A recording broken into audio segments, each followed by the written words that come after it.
Hello, everyone, and welcome to today's discussion. I am just trying to sort out some technical issues. And welcome to the panelists for today's discussion.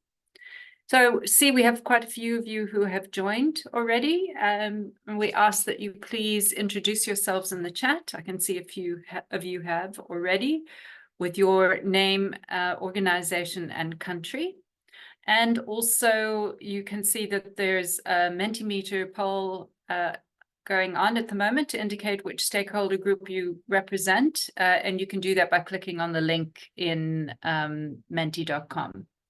So again, welcome everyone. I'm Professor Andrea Rother. I'm head of the Environmental Health Division at the University of Cape Town, which is hosting the pesticide network. I am meeting hopping today, so I'm still trying to catch my breath from a previous meeting.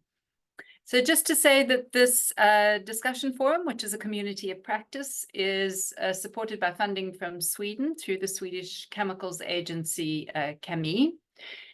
In the background, we also have Natasha Lalou, who is providing technical and administrative support. If you have any issues, please go to the WhatsApp group. The link for the WhatsApp group is being put in the chat. So the purpose of our community of practice around pesticides and this pesticide network discussion forum is really to bring together people from different regions, different sectors, different stakeholder groups, to foster a mutually supporting consortium of stakeholders to discuss various issues around pesticides. And previously, the previous discussion, we spoke about RNAi pesticides. And today we're speaking about another hot topic, which is around the illegal trade of pesticides. And what we hope to do is build the capacity of regulators, researchers, and NGOs in low and middle income countries, and to kind of discuss what emerging issues are coming. So particularly today, what are the emerging issues around illegal pesticide trade, and how can we prevent it? And we hope to achieve this by learning from each other. So we'll have 3 presenters today who will be presenting different perspectives and information. And then we want to discuss these issues with all of you. And we will be discussing them in the chat function. Only the presenters will be talking and have their mics and videos on, as well as myself. And we ask that you use the Q&A function for questions specifically for the different presenters, and if you indicate which presenter you want it for. So in the chat, you can have discussions, you can ask each other questions, but if you specifically have a question for a presenter or your then put it in the Q&A. And we're doing this because your discussions are so lively, sometimes it's difficult to find the questions. So really what we're hoping to achieve today is to share information, data, identify gaps and problems collectively, and really to move forward to reduce and prevent pesticide poisoning, chronic effects, and environmental contamination with a view to a toxic-free future for the next generation. Just to remember, this is a nonpartisan group, which means we may not agree with each other's opinions, but we will respect each other's opinions. Do try and remember to include your country when you make a comment or a question, because it helps the panelists as well as the rest of the members who are joining. So today we have 3 presenters, Rorisang Mantutle from Lesotho. We have Darcy Quinn from CropLife International, and Bill Garthwaite from the Food and Agriculture Organization of the United Nations. So if we could have the next slide, please. We are going to give each of them an opportunity to present, and then we will have a pause after each of the presentations to have questions and discussions. So Rorisang, welcome, nice to see you, and I'm going to hand over to you. If you could please turn on your video, and I would let you just introduce yourself. There you are, hello. Hello, Andrea, hello everyone. My name is Rorisang Mantutle. I could understand you're struggling to say Mantutle. So I work in the Ministry of Agriculture and Food Security in Lesotho. under the Department of Crop Services. Yes, that's me. I don't know if you Great. want me to go on. You can carry on into your background for the first question. Please go ahead. Thanks. And you can just indicate when you want the slides changed. Okay. Can I ask that we go to the, I can't even see. Okay. The first, I'll be presenting on the role of government with regard to what we should be doing to control illegal pesticides. So the first one that I wanted to look at is to define what we mean by illegal pesticides, so that as we discuss, we know what we are talking about. So what I found out is that illegal pesticides are products or pesticides that are sold and distributed in developing countries or anywhere else without being evaluated or registered by a local or internationally reputable environmental protection agency. So in short, these are products that are not allowed to be distributed or sold in any country. But because of other reasons, they are there, we are using them. So that is why they are called illegal pesticides. So illegal trade, because we're talking about how we can manage this illegal pesticides in trade, in the trade. So illegal pesticide or illegal trade refers to trade of this kind of material that do not adhere to one or more legal obligations that we have seen, either at the national level, regional level, or international level. So we are talking about illegal pesticides.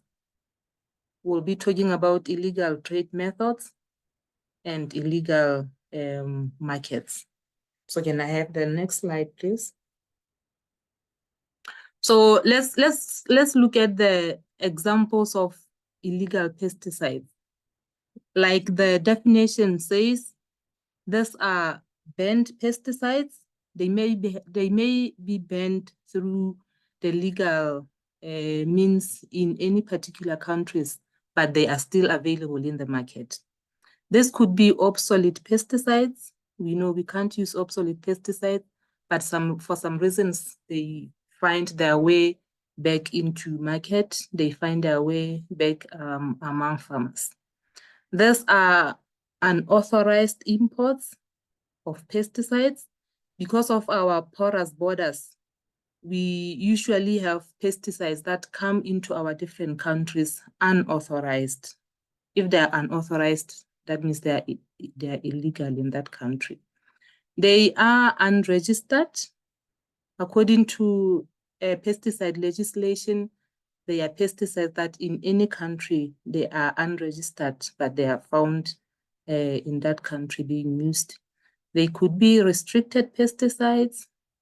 Most times they are counterfeits or fakes. These are pesticides that are found to have labels like the original pesticides that we know, but they may contain inactive or inappropriate ingredients. The picture that I have shown here, it's one of the examples of pesticides that we came across that had counterfeit labeling. When you look at the two containers, they almost don't look alike, but they have the same label. So that's one of the examples of counterfeit labeling of fake pesticides. Sometimes they are decanted pesticides.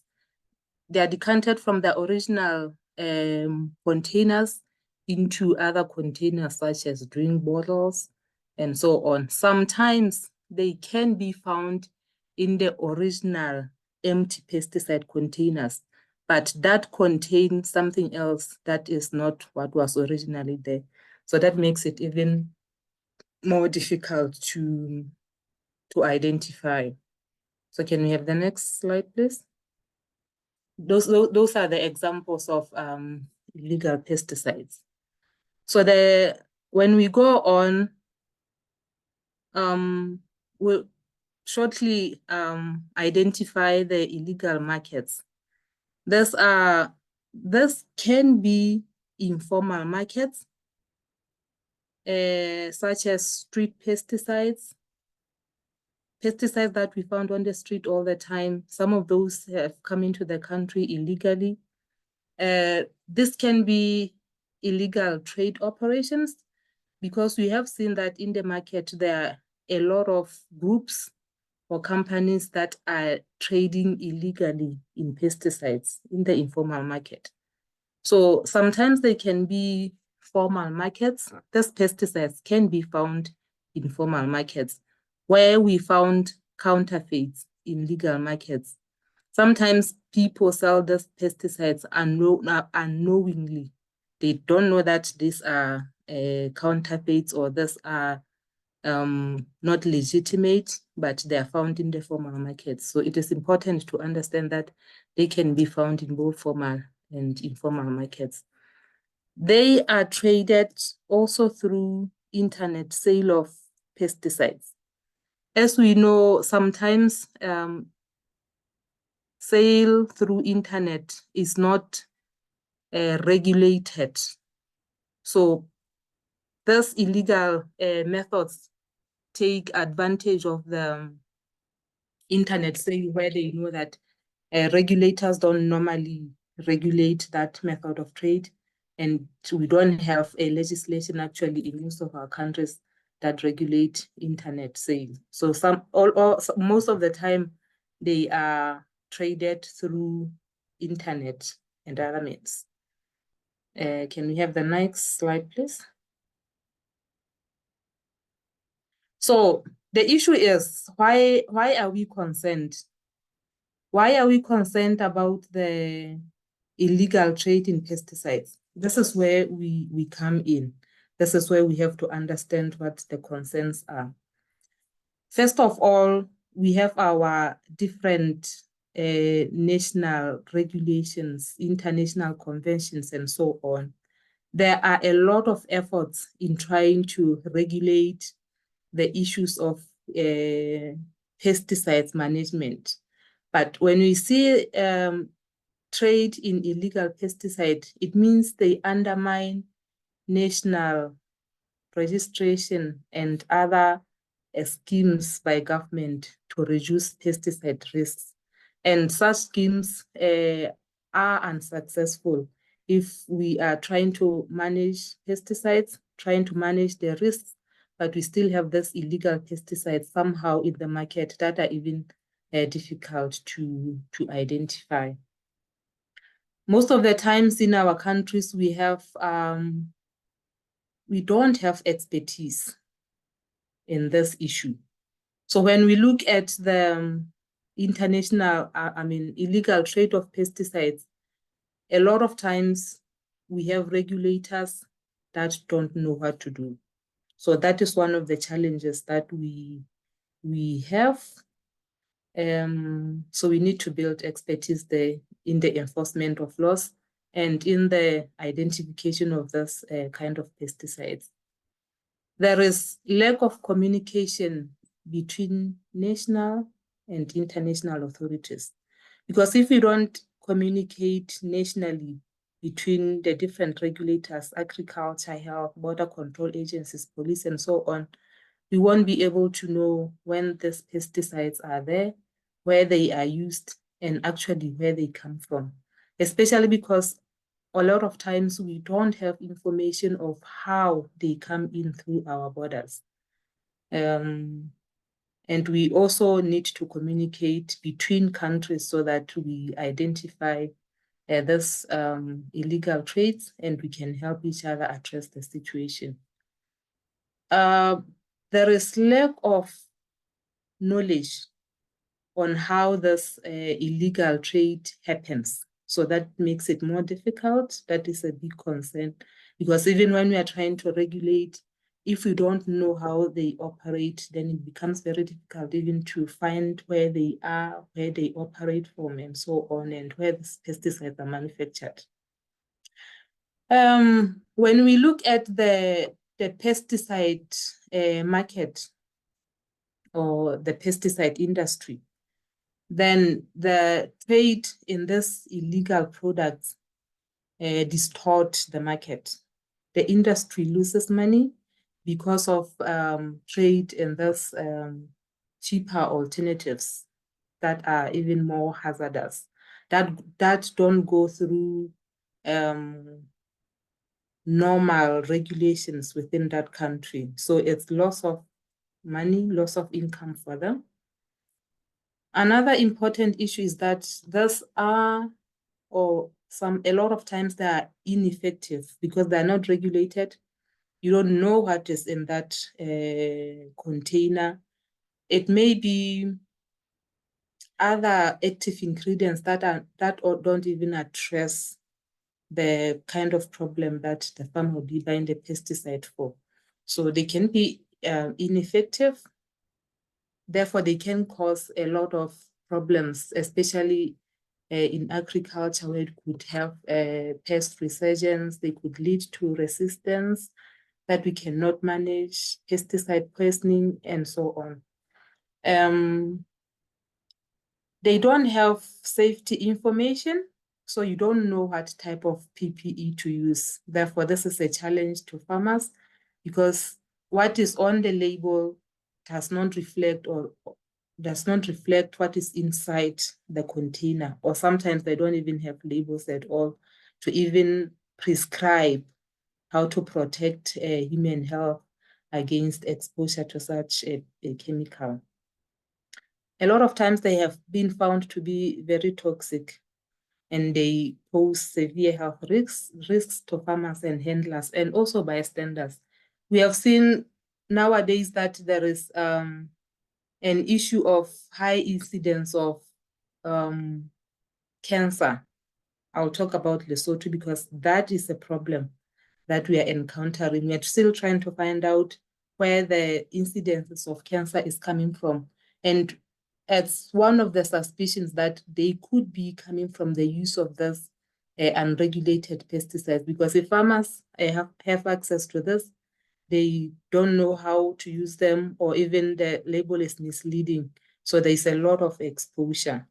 So that is one of the challenges that is concerning us as countries with the use of these illegal pesticides.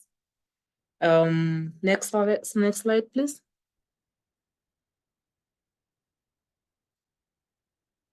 Those chemicals, let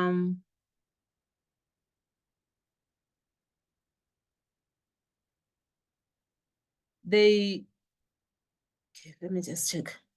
They are unknown, or the ingredients are unknown. Just like I've explained, you may not know what is inside the container, and how to use them might be a challenge. From what we don't know, they may still even be persistent in the environment. In our legislation, or even in other conventions, we are still trying to work with the issue of controlling or managing the use of highly hazardous pesticides through the different conventions that our countries have signed for. But these pesticides, because they are unregulated, they could be HHPs, they could be persistent in the environment. So this means even the effects that they cause could be long-term. So this is the concerns that we are facing as countries. But most importantly, they are difficult to control or regulate, because just like I've mentioned, even their sources are unknown. Where they are manufactured, what is inside the container is usually difficult to establish, especially because we don't have testing centers. Usually when we encounter this, we wish we could test what is inside the container, but without the testing facilities in our different countries, then it's even difficult to know what is inside the container. They are more difficult to identify because some of them are counterfeit. They could look like the original pesticide container, and the label can be faked to look exactly the same. Lastly, there is lack of awareness. Regulators are not aware, most of them. Farmers are not aware, and some of the traders are not aware of what these are. And even the border control agencies don't have any knowledge in some of our countries about what these are and about the harmful effects of these pesticides to the environment. So even as you try to regulate the use of this particular kinds of pesticides, the assistance that you get from the law enforcement agencies isn't helping because they are not aware, they don't know what the issue is, and they don't understand. They look at the container, they see a pesticide, and they don't understand the real issue in this. So those are our concerns, or these are the concerns of government that we are facing on a daily basis when we are trying to regulate the issue of illegal pesticides. Can I have the next slide, please? Okay, so now the question is, what is it that we need to do as regulators? Because I said I was going to present this based on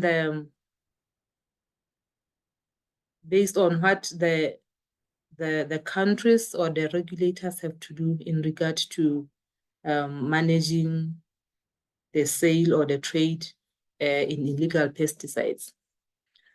First of all, as countries, we need to strengthen our regulatory action. When we looked at the legislation in most of the countries, some don't have this issue in their acts. So we need to strengthen our regulatory action so that it includes the issue of illegal pesticides. We need to identify different loopholes so that we can fill in properly, so that we make our regulations stronger. But most importantly, we need to enforce our laws, because law enforcement is another issue. We may have the regulations, we may have the law, but law enforcement is another issue. So there is a need for regular monitoring so that we know what's being sold on the streets, we know what the agro dealers are selling, we know what's available amongst the farmers or farms, so that we can identify when we have this illegal pesticides and we can take appropriate action. We need to intensify awareness raising so that when everyone involved knows about this, then it will help in even enforcing the law or strengthening the regulatory actions. This should be among extension workers, agro dealers, farmers, law enforcement agencies, border control agencies, and so on, even between us as regulators in different countries. If we are aware of this, and we can hold hands to regulate these issues. There is need for regular trainings between all those agencies that are involved that we have talked about, so that we know the entry points, the potential sources, how to identify a fake from the original pesticide, so that we can contribute to identifying these pesticides as they enter our countries, even before they reach the end users. So trainings are important. There is a need for collaboration between national agencies, between different governments, with industry, because it's important that we join hands with industry so that together we can identify the sources and be able to regulate and enforce our regulatory actions against illegal trade of pesticides. So without any collaboration, then it's difficult to identify or find anything in the market. Next slide, please. The picture that I have shown, it's of the pesticides that we encountered in Lesotho. I was trying to show one of the examples among many that we're able to identify and we are working on. So as you can see, the container, we have put side to side the original container and the fake container. So what we found from this is that among many of the imports, this is one of them that we were able to identify. What helped us to identify this was that some of the consignment, this was the consignment that was coming to the Ministry of Agriculture, intended for a subsidy program. Then how we identified the situation was that some of the consignments, they were already leaking when they came. So the containers were damaged. So that was the first point that we needed to work on. So we had to contact the supplier, the manufacturer. In this case, it was Syngenta. And they immediately came to Lesotho to look at the consignment. And they could see, as they were looking at the pictures, that this is not our product. When you even look at the container, it's not the container that's originally from Syngenta. So they assisted in collaborating with the border control agencies to come into the country and look deeper into the situation. So the consignment was seized and kept within the police, and the investigations are continuing. But if I can tell you that this issue was from 2022, it's 2 years now, we have not even got to the end of the case, because it is even difficult to find the exact source of this containers.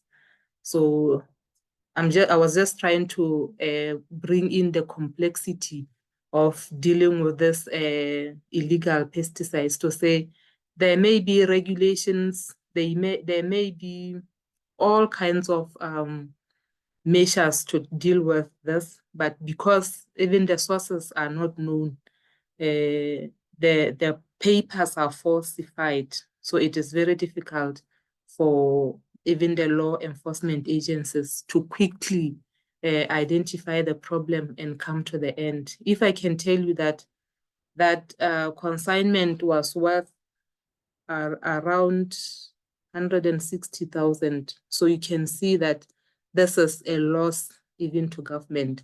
If you look at because this pesticide, herbicide in this particular case was tested by Syngenta, and it was found that even the active ingredients were different from what was supposed to be in the container, because the label, they had faked the label to look exactly like the original label.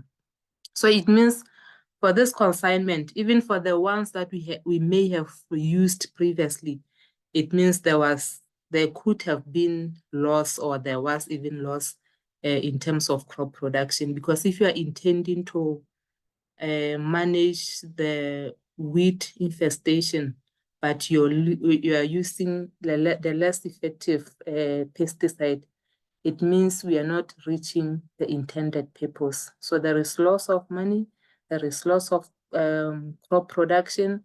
So it's a lot of things that we are encountering as the different countries. So I'm sure that there are a lot more others that the countries are experiencing, and they can share information on how they dealt with the situation, how they managed to rescue the situation, and if there are means of sharing information on how we can work with each other to identify the problem, to really come to the bottom of the situation, so that the illegal trade that is happening amongst us or among our different countries can come to an end. So that can help. So I was calling upon the participants to maybe share information on what they think about what is it that the governments should do more on top of what the governments are already doing to regulate the issues of pesticides.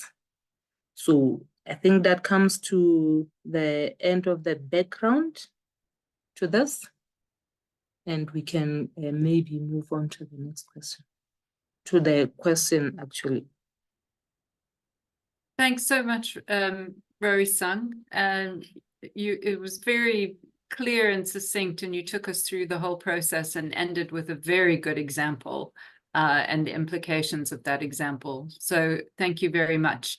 And to remind people who've perhaps joined late, we're having three presenters today who are presenting their perspective of how to prevent the illegal trade of pesticides from government, industry, and an international government organization. So Rorisang has been taking us through the government perspective.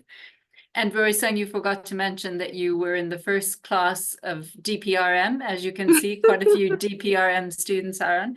Rorisang was one of our stars. The guinea pigs, as we used to say.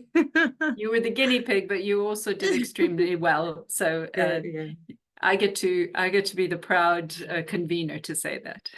True that.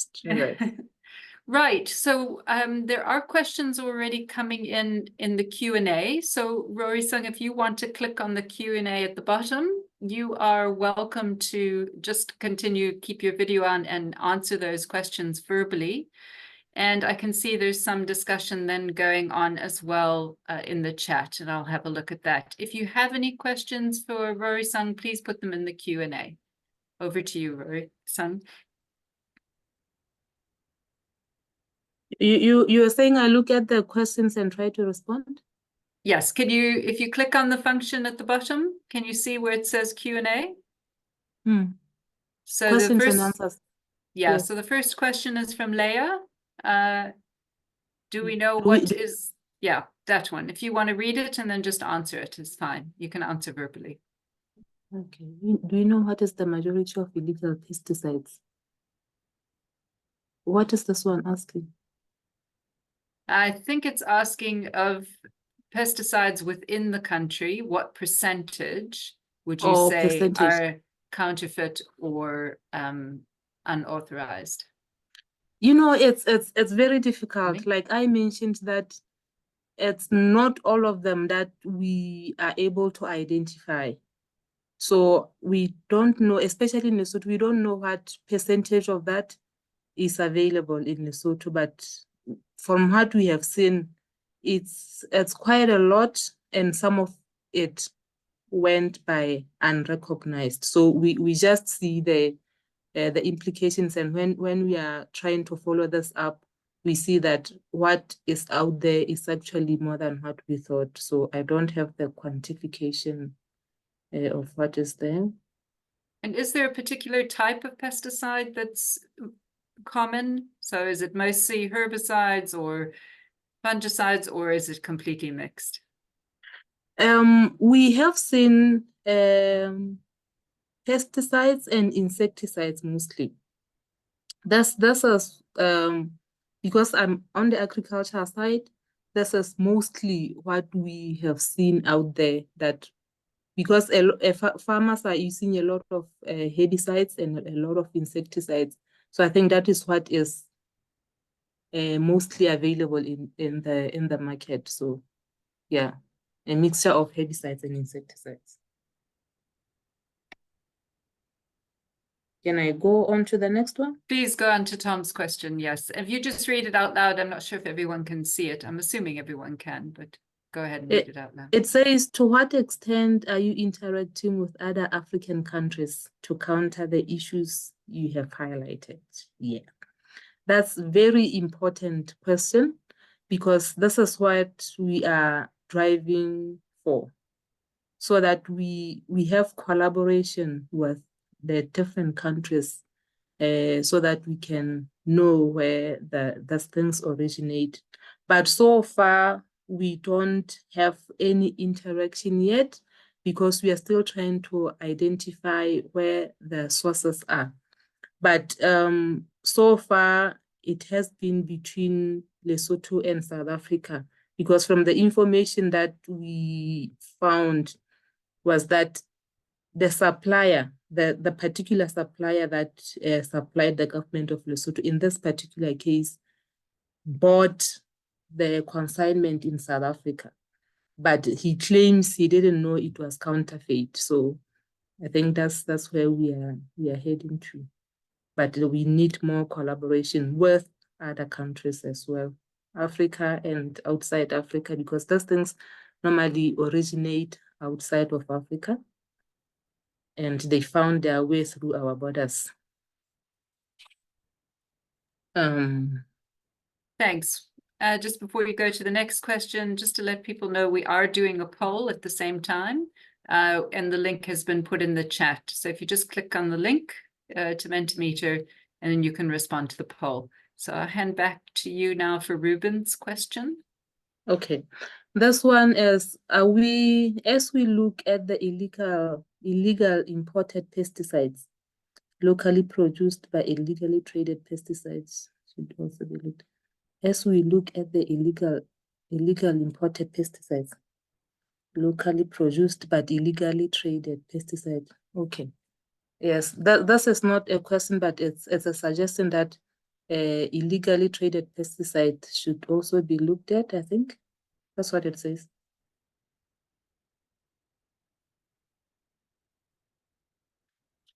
We have to look at both legally imported and illegally imported pesticides, because like I mentioned, some of the pesticides can be legally imported, but they're still counterfeits, just that we couldn't identify at the port of entry that these are counterfeits. That makes them still illegal pesticides. So both legal and illegal pesticides should be looked at. Like I mentioned, they can be found in the legal market, but because the trader doesn't know he bought counterfeit, it's still there in his shop. So yes, I agree with him. Can I go on to the next one, Pindile? Please, yeah, please go on to Pindile's question. Is there any data that correlates the use of these pesticides in facilitating suicides, particularly in Lesotho? Okay. Seeing that monitoring and regulation of pesticides across the borders is a major challenge in the country. Data is another challenge that we have, because if you look at pesticide poisonings or suicides, they are mostly not reported. You go to the health facility, somebody has swallowed a pesticide. It's usually not known what they ate. It's a few cases where they can trace back to what the person has eaten. Sometimes death occurs even before they get to the health facility. So there's actually no data, because as we know, we don't have those facilities that can test for pesticide poisonings. So that's very difficult, because there is no data that we can use in preventing this pesticide suicides. If I have answered that properly. Yeah, and I think given our time, you can go ahead back to Pindile's one if you'd like. Is there any specific training in place or being implemented to assist enforcement compliance officers with identification? I don't see this one, but it's asking, is there training? Yeah, it's asking, is there any specific training? Yes. Yeah, it's at the top. It's one of the I see top it. questions. Okay. There is no specific training in place currently in Lesotho, but we are trying to see if we can establish something. We were talking this together with the Syngenta specifically to say we need to start some trainings amongst the regulators, amongst the extension workers, even the users of pesticides, to be able to identify the original pesticide from the counterfeit. So I think that is where we are going to start, and that is the discussions that we have already started, so that at least if the users, the regulators and the extension workers can be able to identify a fake from the original pesticide, that can help, as well as the traders, because if they know how to identify them, then they would be able to know when they are buying a fake product from an original one. So other trainings will come thereafter. So I'm going to let you answer the other ones. If you could type the responses, you'll see that there's a capacity for you to type answers, because we need to move on to Darcy giving his perspective from the industry. But thank you very much again for your time. We will, if there are further questions, but if you can continue answering these. And Debbie, you had a question as well. If you could post that in Q&A so that Rorisang can respond to it. And I suggest we move on then to Darcy. Thank you, Andrea. Thank you, Rorisang. Darcy, if you want to put your video on. Yeah, let me just, it's not, okay, good. Do you see me? We can see you. Yes, okay, we can. I can't Thank see you very me, much. but you can see me, so all right.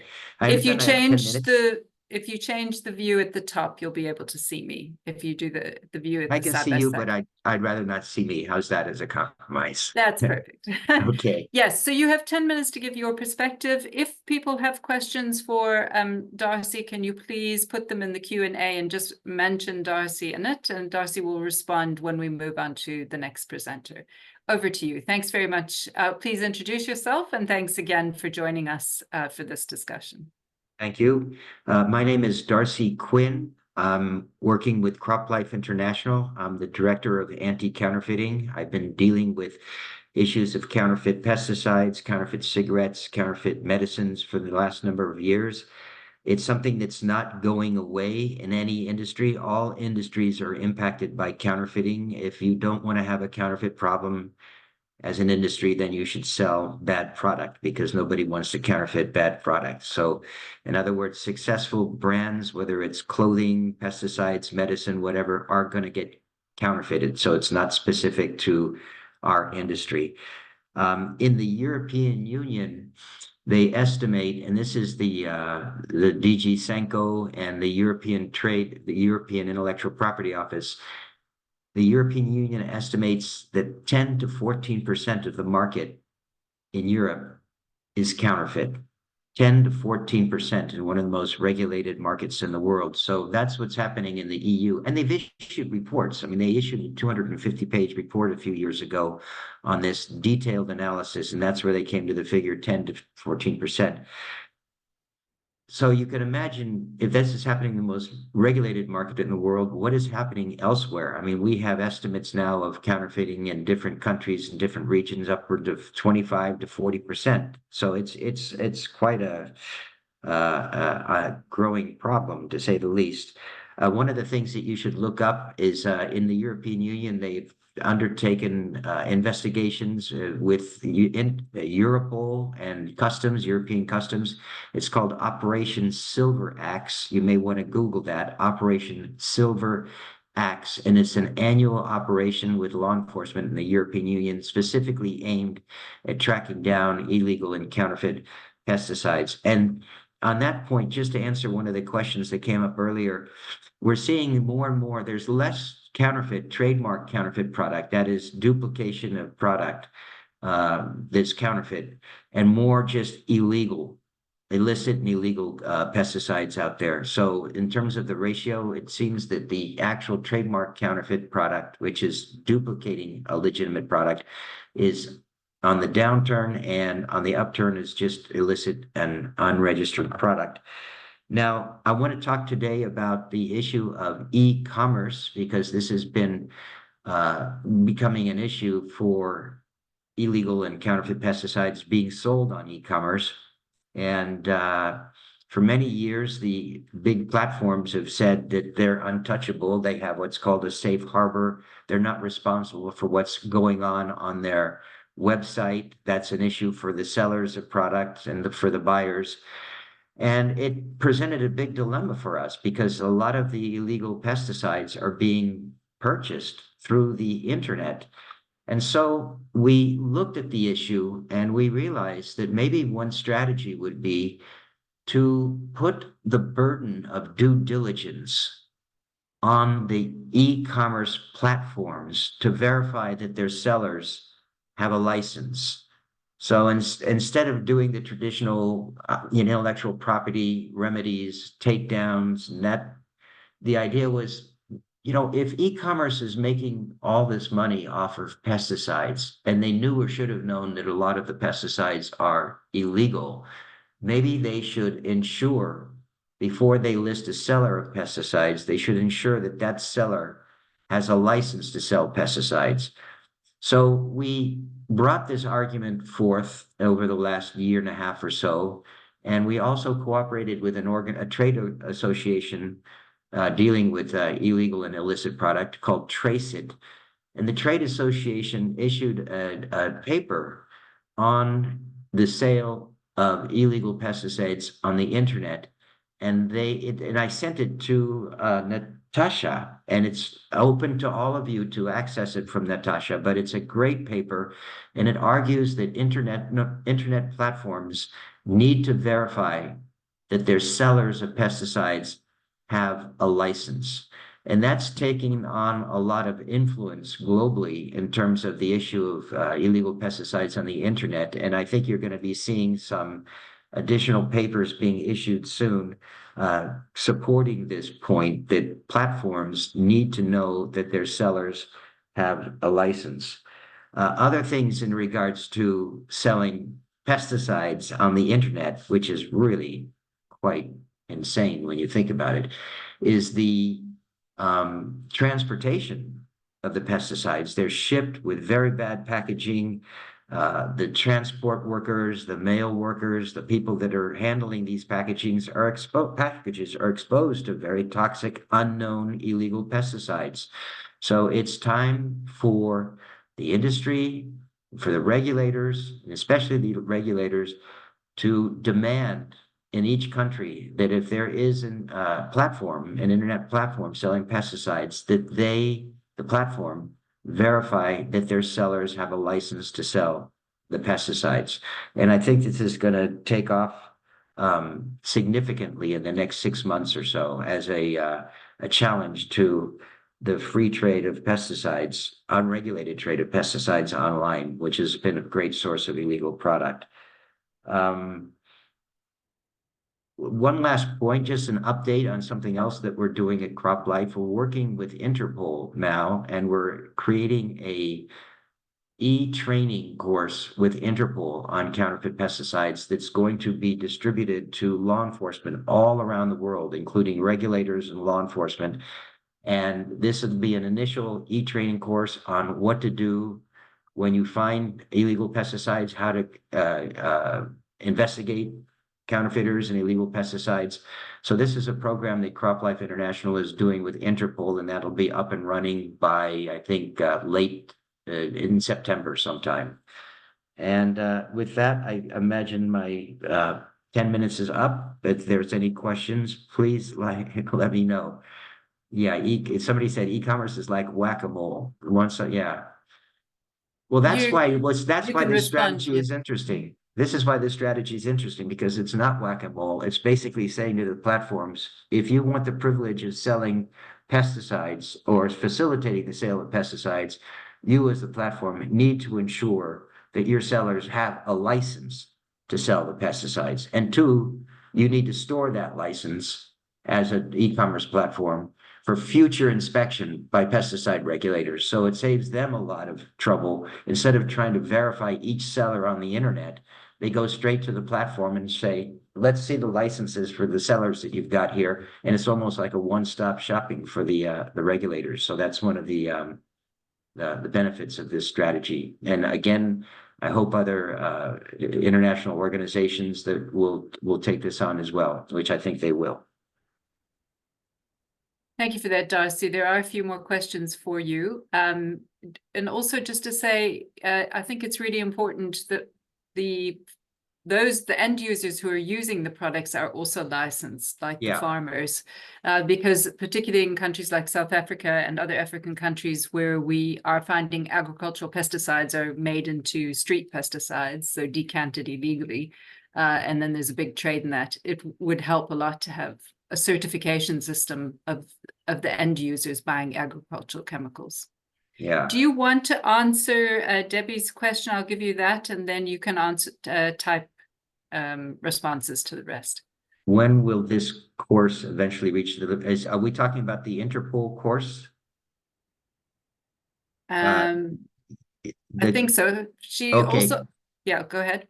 Well, the Interpol course will be available to all law enforcement once it's up and running. So Interpol will announce it globally to everybody around the world. So that'll be sometime in September. And again, you all can ask of Natasha a copy of this report on platforms, internet platforms. I've sent a copy with all additional backup material, so you can have it in your possession with the press of a forward button. Thank you. Darcy, just one last question. Is there a trend of where the illegal pesticides are coming from? So the counterfeit, is there a trend? You know, people like to say China, China, China, but the thing is, it's just not fair because countries don't counterfeit. Criminals counterfeit. Okay, and you need to have criminals in the source country, but you also need to have criminals in the receiving country. It could be the European Union, it could be the United States, it could be anywhere. So there isn't, so it's not China specifically, it's criminals in China that are working with criminals in other parts of the world that are dealing with this. But also, if you close down a factory in one country, yeah, it'll pop up in another country. We also have factories now that we're finding in the European Union that they're manufacturing illegal pesticides. So it's a moving game continuously. You can't generalize that they come all from one country. Thank you. So thanks very much, Darcy, for your input from the industry sector. And there are a few more questions. If you go to the Q&A, you're welcome to type responses. Just remind people, if you want to chat and just say a statement, please do that in the chat. But if you have a specific question for one of the presenters, please put it in the Q&A. It's easier for them to find it. And if you want to see any typed responses, go back into the Q&A and click on the answered, and you will see the responses. Bill, you've been patiently waiting.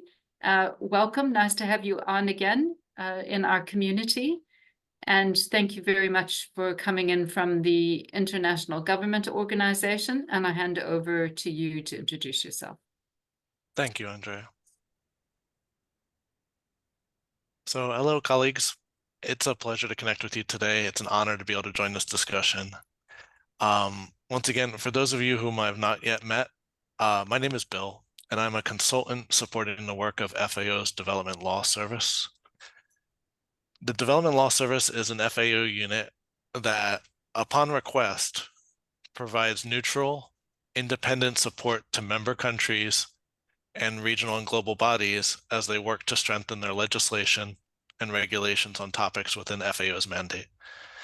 This includes topics like land, water, fisheries, plants, animals, food, forestry, wildlife, biodiversity, environment, and many more. And relevant for today's discussion, pesticides management is one area where we have received a lot of requests for legal support in recent years. This includes, for example, requests from countries to provide support as they work to assess and strengthen their pesticide legislation. It includes support for the establishment of regional cooperation mechanisms on pesticides and support to global forums and initiatives like the JMPM, for example. So, in fact, the JMPM is presently working on developing a short guidance note on the legal trade of pesticides. So we're hoping that perhaps some of the discussions today can help to inform that work going forward. So as the final part in today's discussion session, I'm hoping to have us build off of the points raised by Rorisang and Darcy and some of the questions that have been raised in the chat earlier. So as we discussed in the first segment about your experiences with the challenges of illegal pesticide trade, as I'm about to introduce, it'd be great to hear more on what aspects of your legislation regulations were helpful or not helpful when you tried to take action to address illegal trade in practice. So with that, I'll ask Natasha if you could go to the next slide, please. So back to basics a little bit, and back to Rorisang's introduction. We know it's possible to define illegal trade of pesticides in different ways, but they all generally boil down to what she introduced, and that's that at the most basic level, it refers to any trade of pesticides that does not adhere to one or more legal obligations, whether they be at the international, regional, national, or in some cases, subnational level. So this means a violation of legal obligations that were put in place to try to protect human and animal health, the environment, people's livelihoods, and so on. So if we step back, that raises a fundamental question. For a given case of illegal trade of pesticides, what specifically are those legal obligations that were being violated in that case? Which mandatory rule was being broken? And this is a fundamental question because at the end of the day, it has implications for what options you have when you try to deal with the problem. This is a question of what tools you have at your disposal. And then also clearly related to that is what capacity do you have to use those tools in practice? Both are important and closely related. And for the purpose of this discussion, I'm focusing more on the tools at your disposal in legislation. So in terms of focusing our next couple of discussion questions, stepping back again, at the global and regional levels, there are legal obligations under international agreements, such as the Basel, Rotterdam, and Stockholm Conventions that may come into play in some cases, depending on the circumstances and the products and so on. Below that, at the national level, and sometimes at the subnational state or province level, things can vary a lot between countries. And that's where I'd like us to focus the next discussion questions on.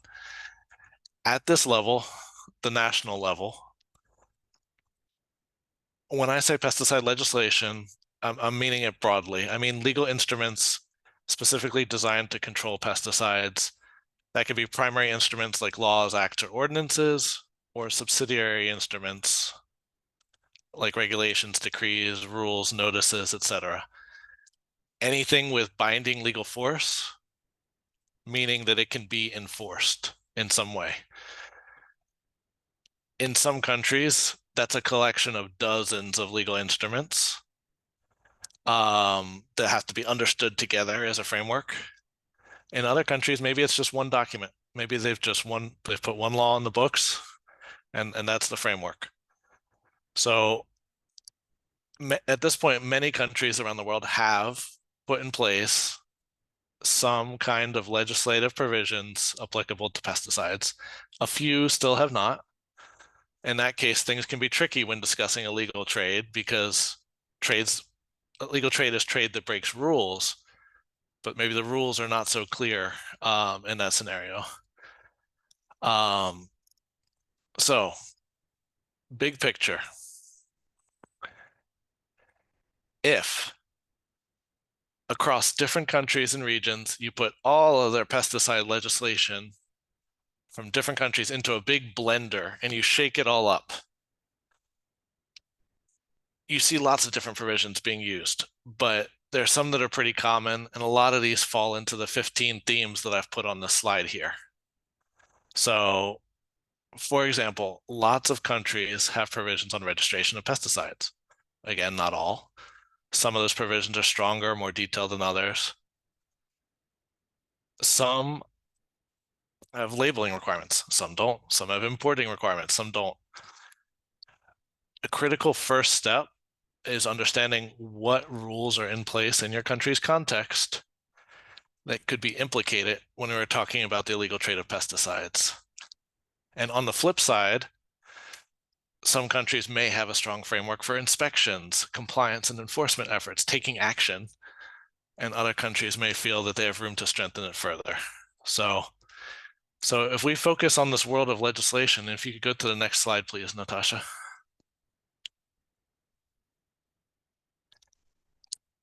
A strong overall legal framework governing pesticides is important for many reasons, going beyond just what we're talking about today in illegal trade. But for the purposes of focusing today's discussion, perhaps there are some provisions in legislation that you feel might be particularly important when focusing on support for your actions to address illegal trade. For example, you could highlight some of these in dark blue here on this slide. One could argue that provisions that set out detailed rules for registration, for importing, for licensing of activities and operators, for advertising, these are all especially important to look at to understand the implications for illegal trade.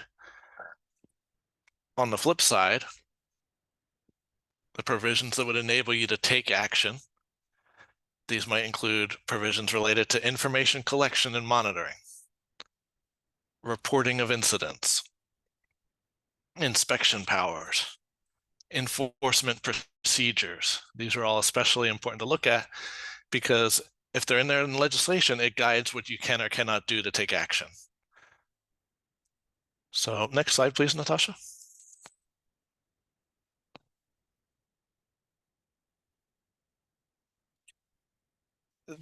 Not to go into detail here, but you can keep breaking it down more and more to understand your country's relevant provisions, asking what's on the books that can help me to take action, or what's not on the books. What would I need to take the action to address this problem? And I know this picture is small to see on the screen, but these slides will be shared afterwards in case you want to read more closely. The point of the picture is just to illustrate that it is possible to keep digging deeper and deeper in the framework to understand what tools are available to you to tackle this issue in your country's laws. So for the discussion questions that we're about to embark on, there's a lot of different aspects that you could think about when providing answers to the questions from your country context. So for example, you could think in terms of registration requirements in your country. Does your country's legislation underpin a strong pesticide registration framework or not? How does that impact how you view the illegal trade issue? Is the competent authority required to keep good data on registered pesticides and share it with relevant agencies like customs? What obligations are placed on importers in your country? Is there a licensing or permitting framework? Are there notification obligations on shipments? Things like this. What obligations are placed on sellers or distributors? That's another point of regulatory control. Is it present in your country? How does that impact your efforts regarding illegal trade? Same for labeling, advertising, prohibiting the marketing of pesticides that don't adhere to legislation. How do these provisions in your country impact your efforts to deal with illegal trade? And then on the flip side, the enablers to help you take action. So information collection, monitoring, incident reporting. Are there provisions on the books that help you do these things? Are there record-keeping obligations on key operators in the sector? Is there a requirement to report incidents and centralize it? Does your legislation provide enough powers to inspectors to be able to take samples, to analyze them, to enter certain premises under certain procedures? Do the inspectors have what they need to be able to go out and detect and take action with respect to illegal trade? In terms of offenses and penalties, does your country's legislation frame appropriate consequences for cases where illegal trade has been detected and is being prosecuted? In terms of procedures, does the country's legislation provide appropriate rules around enforcement procedures like seizures, disposals of illegally traded pesticides? Does it clarify things like who is responsible for paying for storage and disposal of seized pesticides? Because that can be a big pain point in a lot of scenarios where you've detected something. Now what do you do with the results? So these are the kinds of ways that what's on the books in legislation can impact the actions that are available for you to take in addressing illegal trade of pesticides. And this is just a quick introduction. And for those who might be interested in reading more on these aspects, I do recommend taking a look through the guidance on pesticide legislation. It was last updated in 2020 by WHO and FAO. It's available on the FAO and WHO websites. And there's a lot of other associated guidance there that kind of links in with the legislation guidance. So with that little introduction to kind of a brainstorming of the kinds of ways that the content of legislation can matter for this issue, I'm gonna pause here and we can open up some of the discussions. And I'd really like to hear your experiences about how certain features of your legislation or regulations either helped or maybe you think need strengthening for you to be able to take the action that that you think you need to take for your country context and the issues that you're seeing on the ground. So I'll pause here and thank you so much for letting me participate today. Thank you very much, Bill, for giving the perspective of really the very nuanced aspect of legislation. So thank you very much for that. We have posted the link to the FAO WHO legislation guideline, so it is in the chat. If you have any questions around illegal trade of pesticides, you could post those in the Q&A. And then more specifically, if you could give examples of your country's regulations, that you've had or have, and what challenges are being posed. And you can put that in the chat. So Bill, you can look at both if you like. The only comment at the moment was from Debbie about the need for harmonization across regions because of the comments you were making earlier.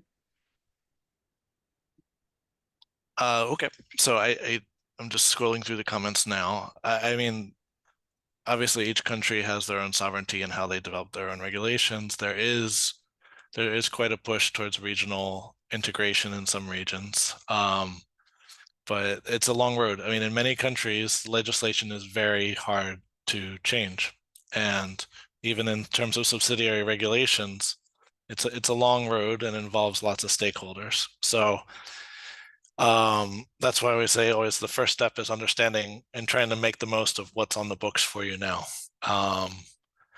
But we are, for example, doing some work among Pacific Island communities, looking at ways to harmonize certain parts of legislation because they're moving towards a regional cooperation on registration of pesticides, and trying to make that work across different countries' legislation is a challenge when it's not uncommon for it to take 20 years to amend legislation in some country scenarios. So.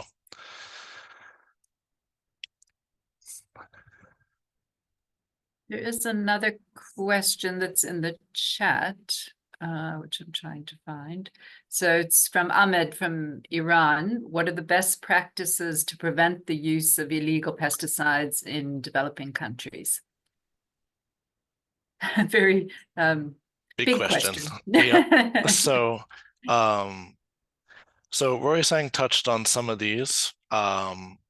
And the JMPM is trying to tackle this very issue at the moment. So we do welcome inputs. I mean, best practices are hard to judge, but there are some perhaps good practices that are emerging. And those are the points that Rorisang mentioned. Part of it, just one piece of it is looking at what's on the books. A lot of it relates to other factors like capacity building, working with people on the ground doing the compliance and enforcement activities, strengthening integration. So as we look forward over the coming months and years, at least at the global level, looking big picture across countries, the JMPM is hoping to put out a short guidance note that'll be around 5, maybe 10 pages, and then further develop more detailed guidance on this very issue to really distill practices from low and middle income countries, because up to this point, a lot of the guidance that's out there on this issue is very focused on the OECD type countries. So, this is more of a stay tuned as far as best practices, that there will likely be some new publications coming down the road shortly on this. That's good to hear, because yes, it's the OECD has produced quite a lot of documents. There's a question from Liana from Namibia. How do we trace the origin of illegal pesticides? So with this question, I would probably, I don't know if it's possible, I might kick it over to either Rorisang or Darcy for more the practical perspective on the enforcement actions and how they trace this. I don't know if either of them would like to jump in on this question. Darcy or Rorisang, do either of you want to respond to how to trace the origin of illegal pesticides? Darcy, I see you're unmuted. Go ahead. I mean, every case is different. If it's coming in on a vessel, crossing a border, you get the transportation papers, if you can have access to them, and you trace it back to the origin, but that's very difficult because finding the counterfeiter is not easy. Most important is just to seize the counterfeit. So and sometimes you have factories in country, which is a different set of issues. I've been in Paraguay, in the jungles of Paraguay, with the law enforcement raiding factories there. I mean, every scenario is different in regards to tracing back to the origin. Which makes it even more complicated to regulate. Yeah. And to prevent, actually. Yeah. Thank you. Bill, there's a question in the Q&A from Pindile. I'm not sure if you can see that. Okay, I see it. So the question is, how effective will it be putting responsibility to e-commerce platforms on monitoring illegal online sales of pesticides? Do you anticipate this to be a success? And is there buy-in from regulators? So I'll share a few reflections, and then I'm sure Darcy or Rorisang can also come in on this because it cuts across our interventions. On the legal side, we do see movement towards at least clarifying it's very important to clarify what are the obligations of e-commerce platforms. And we see this in analogous sectors like the sale of medicines online or the sale of food online. There's a move to, in many jurisdictions, at least clarify the role of these third-party platforms, and in some scenarios impose obligations on them for, as Darcy said, for undertaking a certain verification and compliance and record-keeping obligations.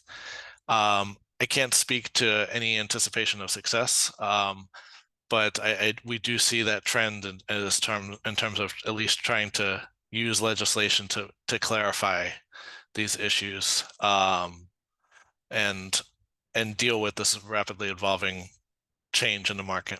So I'll pause with that and welcome if Darcy or Rorisang would like to add their perspective.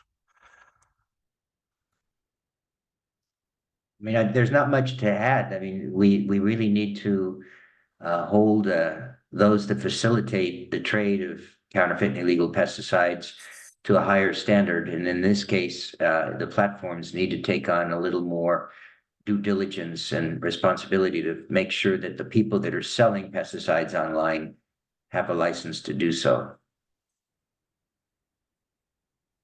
Thanks. Thanks. Darcy, there's still a question for you in the Q&A from Debbie and Bruce, if you'd like to respond to that. And then I think there's a question on street pesticides. I'm not sure, Bill, if you'd like to respond to that. Yeah, I can take that one after Darcy's question if you like. Yeah, I'm looking for what is now a little lost on what is the question? It's asked you about the course and how is CropLife assisting African countries to combat illegal importation of pesticides? Well, we have a stewardship program where we're constantly integrating anti-counterfeiting messaging when we do stewardship trainings of farmers.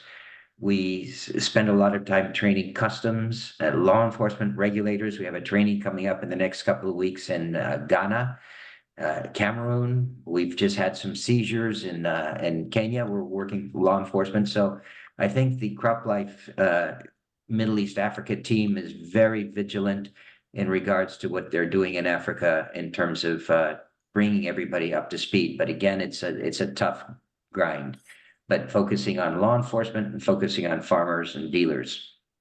Thanks. Thanks. I'll hand back to you, Bill, then. Sure. I'll just briefly reflect on the common theme behind Debbie's question and Bama's questions. So Debbie asked, the street pesticides are an example of weak monitoring and compliance after the pesticide is registered. How would you strengthen monitoring compliance? And Bama mentions that most countries in sub-Saharan Africa have national or regional regulations in place for pesticide management. The main issue is enforcement of the regulations due to lack of human and financial resources. These are all important points, and that comes back to what I mentioned about it's one thing to have the tools on the books. It's another thing to have the manpower, the people power to put boots on the ground as far as inspectors doing regular activities. Having the financial and the human technical resources to do these activities is a challenge in all countries, and it's particularly a challenge in the context of low and middle income countries. So having a strong piece of legislation is not going to take away those challenges. What it can sometimes do is create clarity in roles and obligations among stakeholders that can help to facilitate those activities when the resources come. So that's it kind of sets the framework to grow from, but it is important always that, and this is a challenge across many countries, that the provisions in pesticide legislation be tailored to the realities of capacity on the ground to enforce it. So the Development Law Service is beginning a longer term initiative that's focused on this implementation, compliance, and enforcement, and looking at a more detailed level at the various dimensions that are bottlenecks and contributors on that front, beyond just the obvious factors of not having enough financial, technical, human capacity to implement. So it's a real challenge when you're dealing with a distributed marketplace. There's lots of sellers, there's lots of channels. And I mentioned this before, operator licensing, seller licensing, or obligations on sellers, they lay the foundation for activities on this front by starting to build the information base that agencies can work with, but it's not a problem that will be cured in one day, 1 year. It's a long-term persistent challenge across all jurisdictions. So, and I agree with Bama's point that there's lack of political will as well. That can be a challenge when there's multiple competing priorities for every government. So.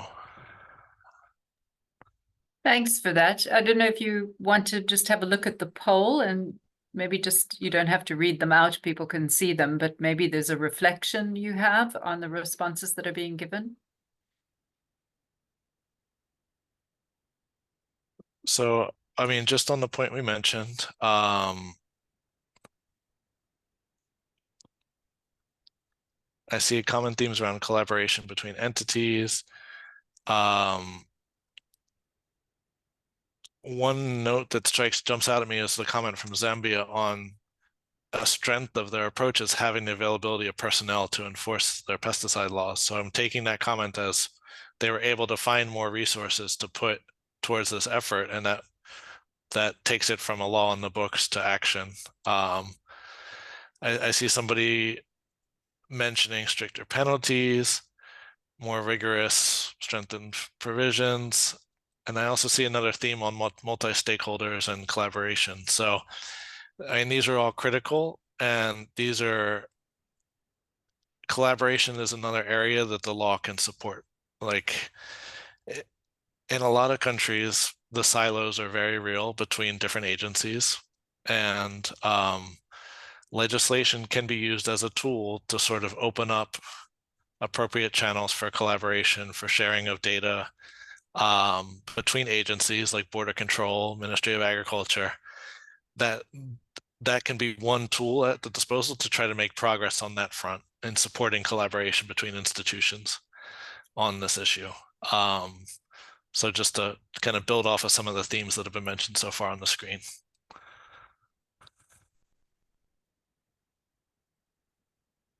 Thanks. So there is a question in the chat from Perrine and from Zambia, and she asks, how can counterfeit products be identified in the absence of testing capacity, which I think is a challenge many countries have? Definitely. And that's a question that I would like to invite Darcy and Rorisang to weigh in from their experience on the technical side, if possible.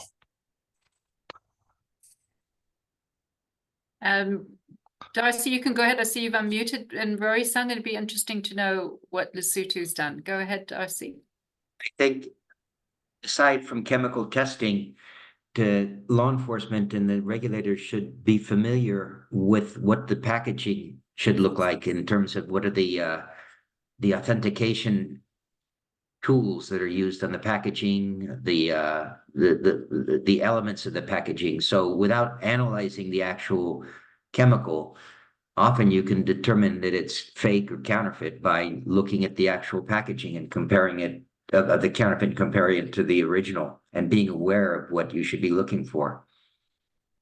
I mean, this is what the manufacturers put on their packaging to ensure that there is no counterfeiting, but it's getting that information out to the regulators and to the public that's most important. And also there's there are hotline numbers to call and information numbers. If anybody has a question about the pesticide, they can do that.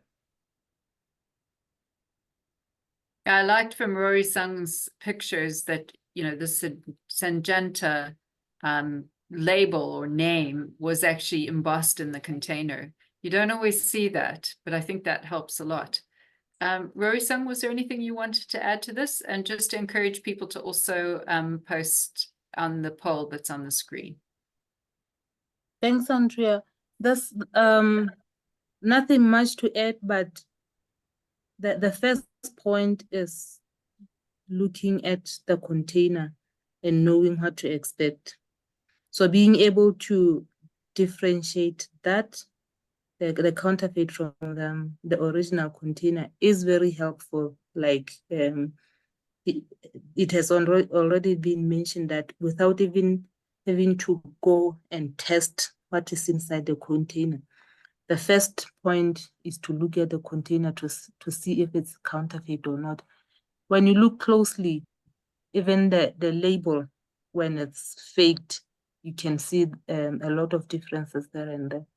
But what the industry does is that they put measures on their containers to ensure that the users know the original from the fake one. So we just have to know what to look for and raise awareness to all the users and sellers of pesticides. Thank you, ma'am. Thank you. So we have a few minutes for some more questions. I'm not sure if you want to answer any more, Bill, that's in the Q&A. So I see a question from Debbie. Do you think that having a one-stop shop for legislative compliance is better, aka all the government departments, regulators working together, for example, biosecurity regulators, health, etc.? So here I'm hesitant to give an overarching answer. Every country has their own institutional model based on their context, and the mechanism by which collaboration and communication happens will depend on lots of different factors at the country level, where I couldn't really give a concise answer on this either way. So I think the themes are being shared by all participants, that communication is important, collaboration is important. But how to make that happen in terms of institutional design will vary. That's entirely a country-specific exercise based on the capacities of the various agencies involved, the strengths, the funding. So I'll kind of punt on that question, but just to note that it really points to the underlying theme of there's a well-recognized need to improve communication and collaboration between agencies, but it's hard to do in practice. And there's no easy answer for there. It really involves getting into the weeds of each country's context and the people in the agencies and politics and so on. So I'll punt on this question, but it raises a common theme that we're seeing in a lot of these comments. So Steve has actually posted a comment in the chat in response to what you were saying, in that, you know, should there then be standardization from the pesticide manufacturers on labeling? And it begs the question, would the GHS, so the globally harmonized system for the classification and labeling of chemicals, in any way aid in reducing illegal trade? And many countries are moving toward using the GHS. Any thoughts on that? So just a quick reaction, and then I'll pass it over to colleagues, other presenters here. I mean, that is perhaps one strategy of a collection of strategies that could make improvements over time. I mean, I think if we're looking at practical ways to make the job of compliance on the ground easier, then I would defer to my technical colleagues. But that sounds like it's something that shows promise as part of a collection of approaches. So I'll pause in case Darcy or Rorisang wants to weigh in on that point from a technical perspective. Well, this is Darcy again. We've got 3 minutes left, Darcy. So if you want to do a Okay. quick response, that'd be great. Yeah, not really response, but just an acquiescence to say it's a good idea that anything working together is a help, but just be careful about relying totally on technology, because it's like the Maginot Line that the French had to protect themselves against the Germans, which they thought was a high-tech line of defense, and the Germans just went around in World War II and invaded France. I mean, in other words, don't put all your hopes on technology, because sometimes I've seen experts do that, and the counterfeiters are duplicating the barcodes or whatever it is that they put on the labels for the security packaging. So just be careful. It's good, but just be aware that you need to be alert, nevertheless, regardless of the technology. Thanks. So before I conclude, Bill, any last thoughts or comments? There's a lot coming in on the poll. I don't know if you've even had a moment to glance at it, but any last comments? Over to you. No, I see the comments are coming in fast and furious here. I definitely thankful for the comments that the participants have been providing today. I think it'll be great to sit down and synthesize, and we'll be looking to kind of keep these issues in mind as we work at the JMPM level to develop guidance on this. So thank you to all the participants, and thank you for the opportunity to speak with you today. Thank you, Bill. Thank you very much for your input. And it was really nice to have an input from government perspective, with Rorisang, from an industry perspective, from Darcy, and then from yourself from an international government organization, the FAO. And as you stated, we will be producing a digest. The digest might be a bit longer at this time. We had very rich feedback, both in the polls and in the comments and in the questions that all of you have asked. So thank you very much to all the participants. Please do reach out to any of the presenters if you have further questions. Also, just to mention, you will have seen that several participants are from the Masters in Chemicals Risk Management program at UCT, which is an online 2-year part-time master's program that's around the life cycle approach to chemicals management. And we do address issues like illegal trade of pesticides. So in the chat will be the link to how you can apply. Oh, there we are. Thank you, Natasha. So if you're interested, you can just copy the Q&A. If you want to come to Cape Town and do a master's in public health in the environmental health track, you're also welcome to have a look at that. And you will have noticed on the previous slide that our next discussion will be on the 15th of August. I missed what the topic was. Natasha, maybe if you go back to the previous slide. I just missed the, I'm not sure what the topic is. There we are. Thank you. It's on biopesticides. Again, another discussion that is very rich, and we hope to see you then. So thank you very much to the 3 presenters for their time on a very important discussion, and thank you to the participants for all your input. I wish you all the best for the rest of your day. Bye for now. Thank you, Andrea, and thank you for having us. Thanks, Rorisang. Thanks, Darcy. Thanks, Bill.